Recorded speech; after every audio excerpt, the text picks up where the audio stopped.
So yeah, hello everyone, welcome to this yet another random Kotlin video on my channel. I don't know if I'm gonna continue creating videos on my channel, but I have this talk prepared for this meetup, and I wanna just run it through, and maybe it will be useful for someone, at least for, if it will be useful for at least a single person, I'll be glad. So yeah, again, first of all, I want to sorry for this police chase background, classic police chase background, and I want to sorry for this little blooper that you will hear in like 30 seconds or so. So yeah, let's start. Today we're gonna talk about rich errors. So rich errors, that's some new feature that is already present in Kotlin 2.4, if I'm not mistaken. I don't know if 2.4 actually was released or not. I can check it, because why not? Kotlin 2.4. So it seems that latest Kotlin version 2.2. So right, in 2.4 we will have this prototype of checked exceptions, and today we are gonna watch what's that. So yeah, let's start from this simple function, get user. We're trying to get some user to handle all the possible cases that may or may not go wrong, and usually we will do this with exceptions. I mean, I personally wouldn't do that, but a lot of people would. Actually, exceptions are still abused and used as return values from functions to deliver something to the call side, but it's not a good idea. And Roman Yelizarov actually described why is that the thing, and why you shouldn't actually use Kotlin exceptions as values. And I'm gonna have a link in the end of this talk to this article. Please read if you haven't already. So yeah, exceptions are bad. What are we gonna do instead is we instead will declare this sealed pretty interface and use that as a return value from our get user function. So it has three branches. Success, it's either success, user not found, or transport error. Right, the same thing that was before, but now you have to check it when you call get user function. Oh, that's the blooper that I was talking about. So yeah, we want to check the result when we're getting it, and we want to force our users to check the result, right? And it's all nice when we're talking about a single function call, right? You just call it, get the result, pass it into this when, and print whatever you want to. That's cool. But imagine we have now two functions, first get user and then get chat, that we need to call on that user. And these chain calls, it's actually quite common pattern in Kotlin, but you might be pretty frustrated if you will try to do that with sealed interfaces. And that's actually what I do. I use those sealed interfaces all the time, and that's kind of inconvenient that you have to do this just to print chat. I mean, I don't care what are the errors, I just want to print this chat, or not print, or don't print something, I don't know. But I don't care about errors, and if I'm not caring about errors, I get to write this boilerplate code. And that's just if statements. If you want to handle all the errors, you actually need to write a lot of when statements. That's it. And we don't want to do that. We can now write our second variance for our functions that has this or null suffix. It's actually quite common for standard library to use this suffix, and you have a lot of functions, both get user or null, or in standard library those are toInt, toInt or null, etc. So with null, with nullable result, we now can use this nifty the safe call operator, right? And now we just need to check if chat is not null, we are printing it. If it's null, we don't do anything. And actually we could have just printed that. Like, null is not that scary to print. But the problem with that approach is what happens inside this else branch, right? And because I'm just preparing this presentation for this conference. I actually can fix some typos, right? So yeah, the problem with that null approach is that we don't know what's the reason why chat wasn't received, and yeah, we can get this concise syntax, but we lose information. So it's either conciseness or informativeness, and pick one, right? If you want to have two, you just need to write these duplicates as standard library does as of now, like this first or null function. And actually in production code you may need to write three functions. First one is returning this sealed structure, another one is returning this nullable structure, and another one is get user or throw, that actually throws an exception. For example, in some scripts you don't care about nullability either, and you just want to assert that user will be present. So you may need to write three functions per one actual function, and that's not what we want to do, right? We can actually have both, and that's exactly what rich arrays are made for. So what are they? Now we have new keyword, arrow keyword, this small arrow keyword that we can put before object or before class, and this class actually can contain anything. It can contain exceptions, integers, or literally anything you want them to contain. The only restrictions are that they are final and they don't have generics, and we will cover this topic. Why? If I'm not, if I won't forget it, right? So they are quite restricted, but you still can carry information about what happened actually. And if you didn't know, you can have generics in arrays as well. So yeah, sorry, in exceptions you can have generics. And now after we declared sorry for this, after we declare these types, we can just write our function that not returns this sealed interface, but instead it returns this piped type, I don't know, user or user unfound or transport error. We can actually use type aliases to kind of separate those types into a separate type if we want to stop repetition from happening. And this function is pretty simple, so let's go straight to the next function. And now we need to define only a single new type. It's chat not found, and using type alias we create this get chat error, right? Maybe I need to turn laser pen on. So yeah, we get this create get chat error, and now we are having this pretty type. And you need to what I want to mention is that actually transport error is reused. It will be important in a minute. So yeah, now we have this get user function and get chat function. How to call them? Imagine we have this main function, and now we can just use this safe call operator. So essentially, rich errors are rich nulls, and you can still call use this safe operator call to access get user and then get chat.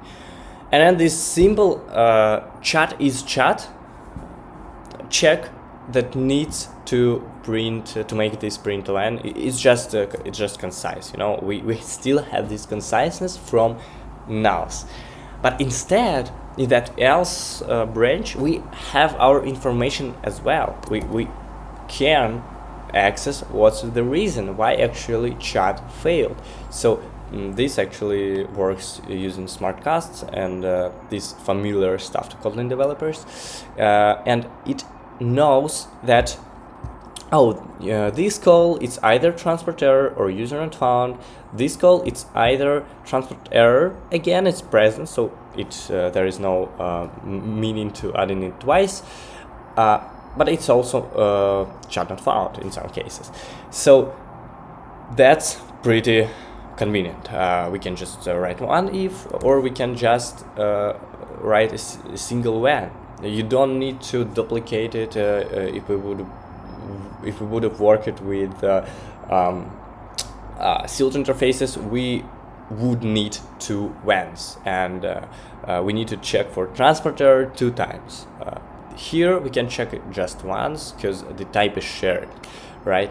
And that's the cool part about that. We also can use a double bind operator that will throw exception if one of the calls in the chain failed, just like null,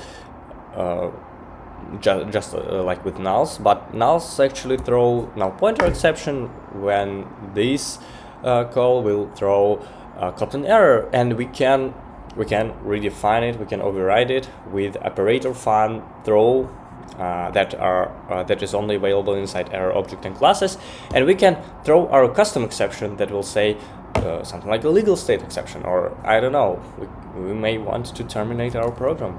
IDK, why it's useful, but for some cases, I guess. Yeah, now it will be thrown if something will go wrong. We don't get Elvis operator this update for reach errors, because you may want to print that chat, and that's not kind of Kotlin syntax because chat variable is not defined yet, so you can't use it. You can't access the invalid states if they occur. So no else separators because they think how to implement it later. And one may say that finally we have union types, so that's good, and maybe one that is not Kotlin developer may say that, but they are not quite union types, because for example, consider this function. Yeah, it has this main actor that's a success path, and those are attributes that are failure paths, possible failure paths, and those JavaScript developers out here, like, you don't get string or int support. It's not what the feature is meant to be. We actually can only have this either success type or failure type, and the reasons behind that we will discuss later.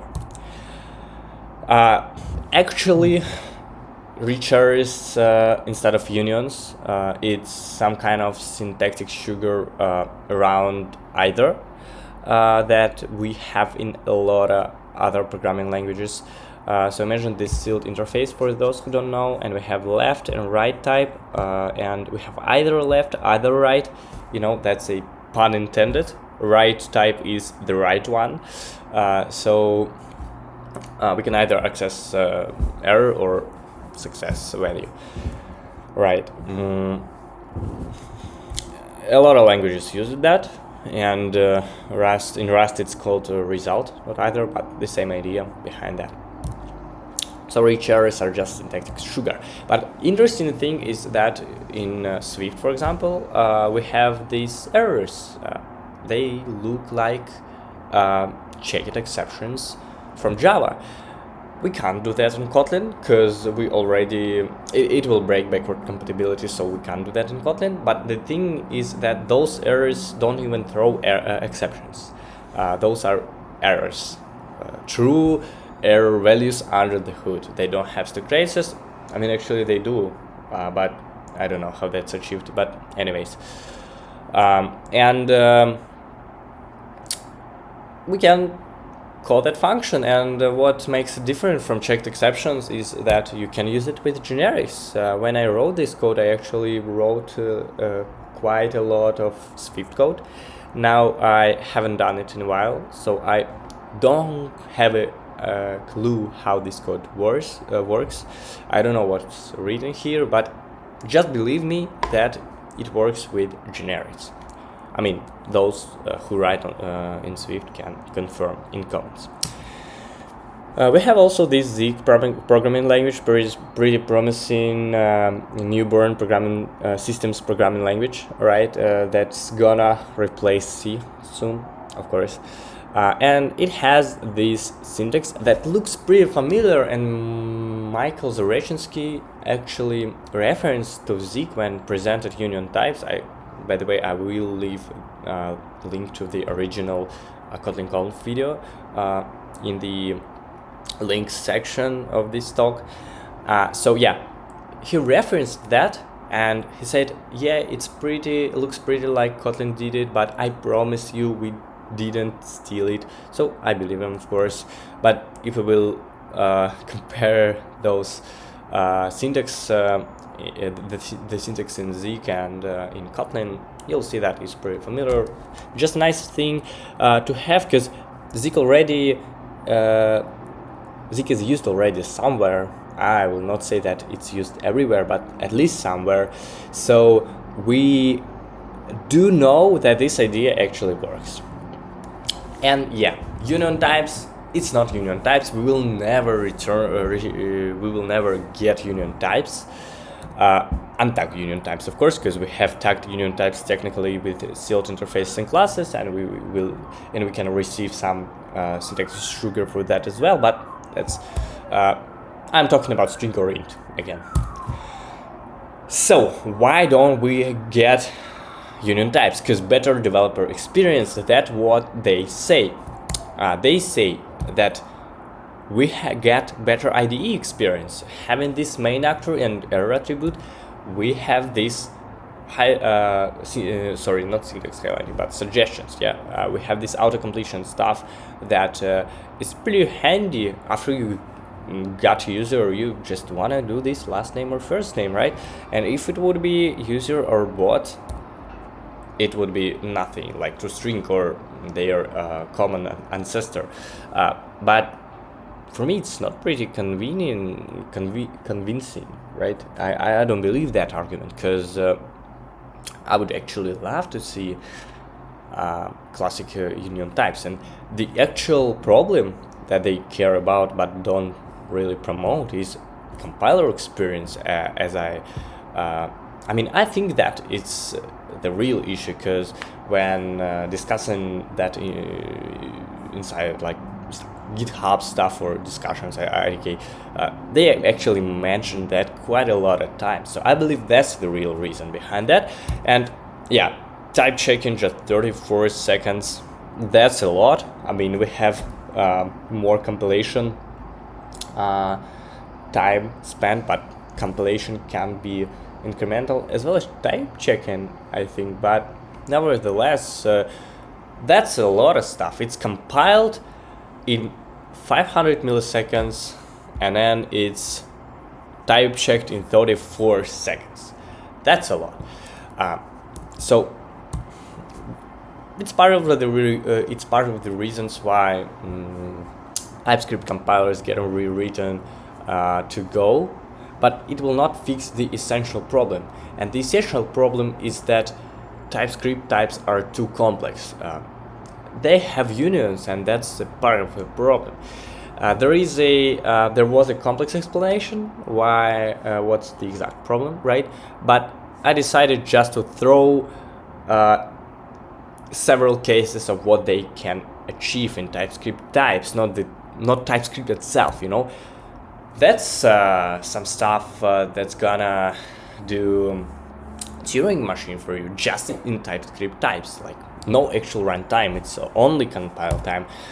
Then someone implemented arithmetic within TypeScript types. It just means that you can do 2 + 2 or 2 divided by 3 just in types, in compile time, without any language support for that. And the next idea that you would probably think of, like, yeah, we have this Turing machine, we have this arithmetic, why not create assembly program interpreter, right? Yeah, that's what they thought as well, and they implemented assembly stuff in TypeScript languages. Again, it's not runtime, it's compile time.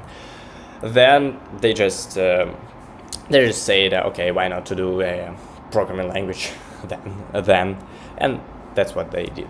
So the main problem with that, it's pretty cool when you work with that in those toy examples, but the hidden problem here is that you don't know, will it even terminate? Will it ever terminate? I mean, yeah, you have this program, but programs can just hang indefinitely. Why types are the exception. Yeah, those programs in types can hang as well, and that degrades performance. That really degrades performance, right? It's not a talk on the conference. It's just a preparation, so I will say this to you. Of course, union types are not the only requirement to make this possible, to make a system Turing complete, but it's the step into that direction, and it's gonna hard to explain like this, but union types are enough to make type system exponentially expensive, like computations, type checking, that stuff. So they can also be very, very slow, like the part of that problem that I just shown to you. So yeah, back to Kotlin. We don't care about TypeScript. Back to Kotlin. New top level type just dropped. I mean, yeah, now we can, now we need to learn this thing and answer on interviews differently, right? Because now, let me check the time. Okay, I have time. So now, remember how it was before? Any question, that's our type, top level type, and you can just create a variable of any question and assign anything to it. Now it's not how it will work, since this feature exists. Now it's any question or error. Yeah, error is also a valid Kotlin type. It's we do have Java lang error, and now we have Kotlin.error, and any question or Kotlin.error, that's a new top level type. That's the weirdest thing about that proposal. I think that's the weakest point of that proposal, because they didn't even come up with a name for that type. Just remember any question or error.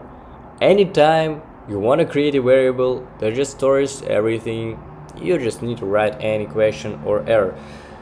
I don't know when you actually will need to create such types. Maybe that's the thing. Maybe that's maybe their thought process was like, no one ever gonna need this, so we're just gonna hide it under this weird name, and no one will care because no one needs this feature. Maybe, but this means that our print function now can't access errors, and that's a compile time error, because my error, that's a error object, I guess.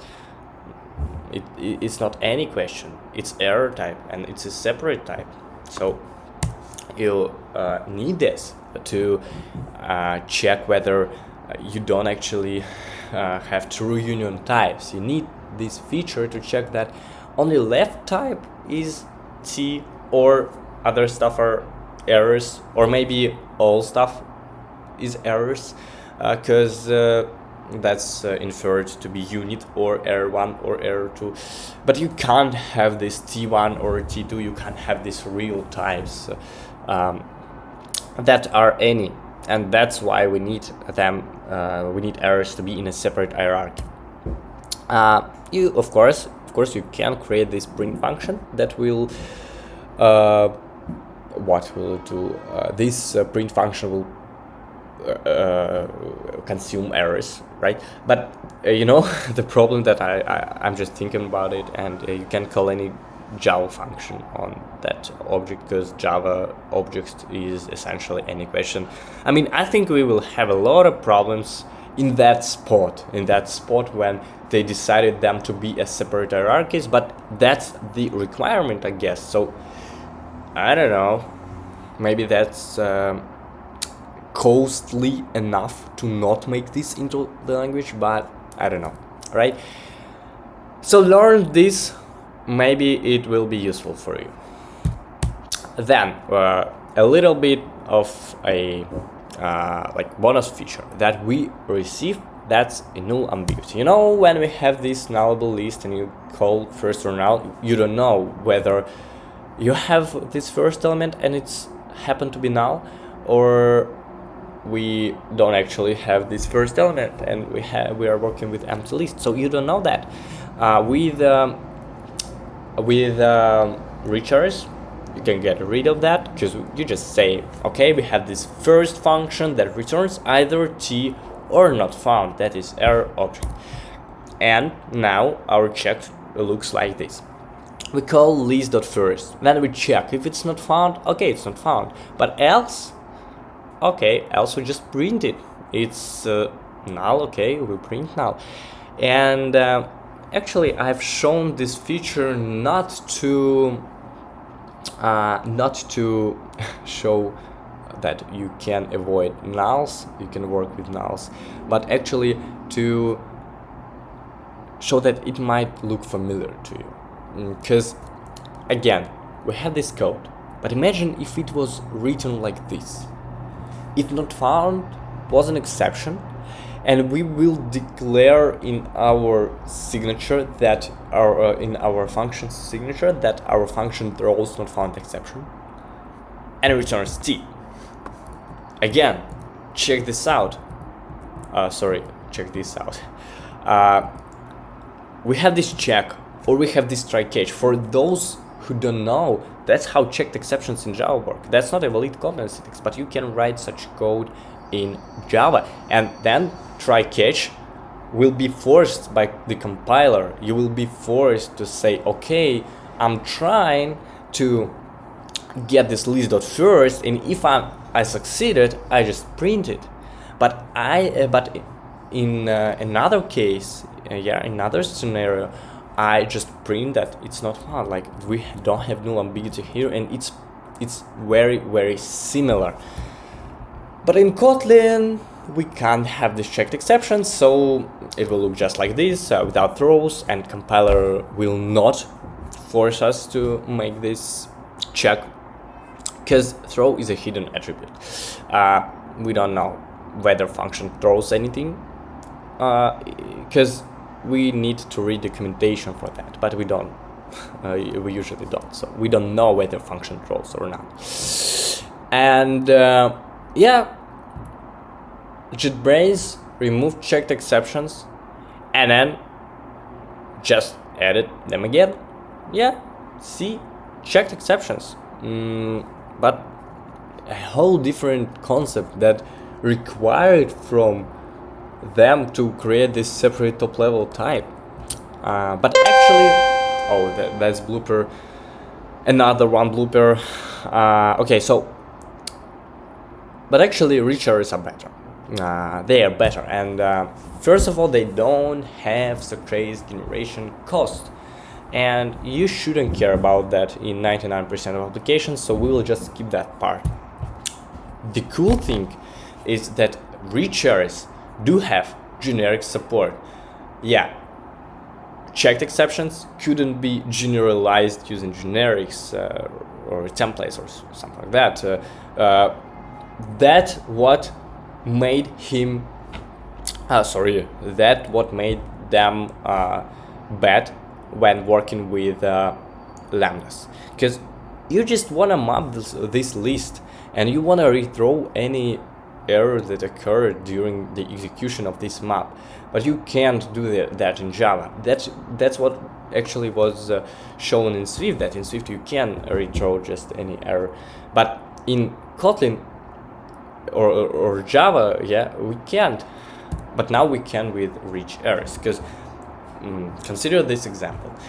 We have now 3 generics for our map function. It's tr or error, and if error happens, we just return this single error. We don't return elements that were processed before, and if none of the errors occur, we just return the list itself. And that's how it works essentially. You get these 3 IDs, and if every single one of them was found, you just print it, and if anything from that ID list is not found, the whole variable is just user not found. That's the signature. That's what the signature describes. So yeah, that's the killing point for rich errors and why they are better. They could have done it for checked exceptions if they decided to add it from the start, but Actually, errors and exceptions are two whole different concepts. For like some of you probably will write on languages that have panics and either, and they understand that panics are the whole different concept. But people from JVM ecosystem for some reason don't. I mean, probably because they have had checked exceptions for a lot of time, and they are just fine with them. So yeah, exceptions in Kotlin are just panics, you know. You only need to use guards and invariants. You only need to use checked exceptions when you're talking about guards and invariants. Something that you don't want to be recovered from, that's fine to use exceptions for. For example, if you write a library and you just say, okay, I'm creating these paging functions and require offset and length to be non-negative. That's exceptions, because if user calls it with negative stuff, you just throw an exception, and that's a logical error of the programmer who writes code. But anything else is actually errors, because, for example, this user validating stuff, it's the same thing that you just check the length, right? But now you just, it's okay if your input from the system, from like API, if you receive this thing on backend, and it's okay if it's invalid. I mean, you need to handle that case, you need to handle that scenario, so please make validations using errors and not exceptions. Like errors, it's actually something like sealed interfaces, not exceptions. It's a whole different concept. So yeah, what we can summarize, what we can say about this talk, that rich errors are just checked exceptions, but done right. That's what they tell me, but probably I'm not sure. So yeah, thank you for watching this video. Here are very important links, and I hope it was useful. So yeah, thank you, bye.